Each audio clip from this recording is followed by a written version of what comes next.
The Prep Valley game of the week came with the Normal West shootout. It was East Peoria, Middle Illini Power taking on Normal Community, Big 12 Power. And first half, it was wildly competitive. East Peoria's Quentin Kitt with the pull-up three right here for EP, as EP Stars came out big in this game. Cole DuBois with the pull-up three. DuBois and Kitt were both on fire for East Peoria. Normal West hung around in the game. Jarrell Brown's hanging around the rim with the alley-oop slam dunk. Normal Community was down just 3 at halftime, but Jarrett Brown's East Peoria Raiders played remarkable defense. They allowed just 35 points. They got big play from other players like Kalen Hardy stepped up big. The bench stepped up big. East Peoria wins big, 53-35. A pretty impressive 32-minute performance by the East Peoria Raiders to beat the Ironmen. And we were just staying consistent in the gym. Defense is key. That's what Coach Brown was preaching to us every day. Defense, defense, defense. We've known that's going to be really the Achilles heel of this team, because we can score a little bit and put pressure on teams offensively, but we just haven't really put 4 quarters together, defense and rebounding yet this year. That was a good effort for us on that end. East Peoria earns a big win over Normal Community, but the big game is now Saturday. Morton and East Peoria are tied for the Middle Illini lead. They will play Saturday afternoon at the Potter Dome for the outright lead. Morton won at East Peoria last month. They actually trailed going into the 4th quarter, but they got things going right there. Alex McKee, Brendan Petty had a big 4th quarter. The Potters slam dunking East Peoria in that road game. The return game is Saturday, and the Potters expect a 4-quarter battle.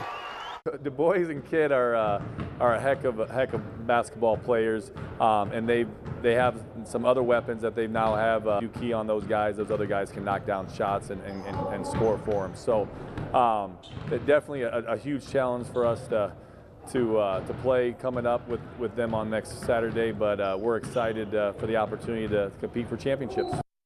3 p.m. tip time Saturday at the Potter Dome. In the Big 12 tomorrow, Normal Community hosts Richwoods. That'll be a great game. Both teams warmed up with impressive wins on Tuesday. Peoria Richwoods lit up the scoreboard, scoring 93 points in a win over Centennial. Tony Branford, Anthony Moore. Meanwhile, Amarian Smith-Howley was doing Amarian Smith-Howley things. A step back three. Later he scores on the fast break. Again, Richwoods put up 93 points and could be a wild shootout with them against Normal Community. Normal Community was also an impressive winner on Tuesday over Danville. Watch right here as they got the running game going. Chase Caston ahead to Jarrell Brown for the layup. Then it's going to be Andrew Nauer with a 3 for the Ironman off the Caston assist. Later, Caston's going to score 2 of his 20. You want to see a great Big 12 game, the place to be Friday night, Normal Community, as they host Peoria Richwoods. Peoria High remains the leader in the Big 12 Conference. They won at Peoria Manual Tuesday as they honored Sir James Watson before the game. But during the game, Peoria High got the job done. Nigel Moore with a 3 right here. Peoria Manual trying to stay in the game, and they did. It was close throughout. Reggie Postlewaite scores in the drive. Later, Reggie Postlewaite on the crossover and finish. But Caden Turner had a big night for Peoria High. He's going to drill a 3 right here, and Peoria High stays undefeated with a win. They host Urbana on Friday. The big girls game was also in the Big 12. It was a battle for first place at the Kitchen. Peoria Notre Dame and Richwoods both entered the game undefeated. Who would take over first place in the conference? Well, it looked like Notre Dame. Lexi Baird, the layup. They were up by 9 at halftime, but the second half belonged to the Knights. London Somerville down low, Powers inside for 2, and Kayla Heron took over this game. She was absolutely dynamite. A little shake, bake, and 3 right here.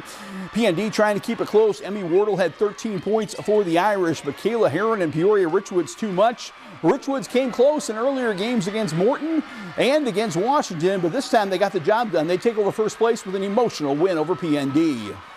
You were kind of emotional after the win. Well, why was that win so important to you in the program? Because we've been working so hard this season, and I'm just, proud of everybody, so emotions was flying. I think it was a well-deserved win, so that's why. But you came close against Washington, you came close against Morton. How important was it to prove that you could beat one of the best? It was really important. Honestly, I know for me, my mentality going in was we were really close to these games, so I wanted to come to this game. And I know we were down, and then we got close again, so I was like, this time we have to come out with the win. So that was the mentality.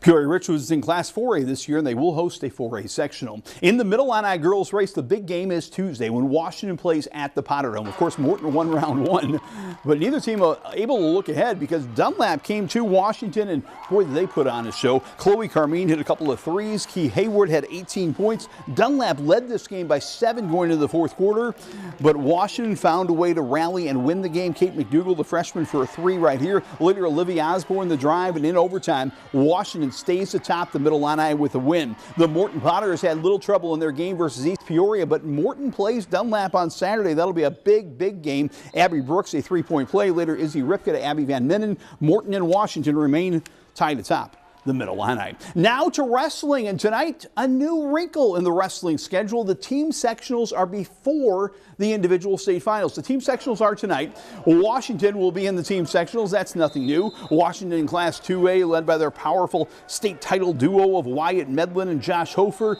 They're awfully talented. They're heading up to play, take on Marion tonight. That'll be tough. Bloomington is also in the 2A sectionals. Canton and Olympia in the 1A sectionals. If they win tonight, they all advance to state. Good luck. We'll have all those highlights at 10.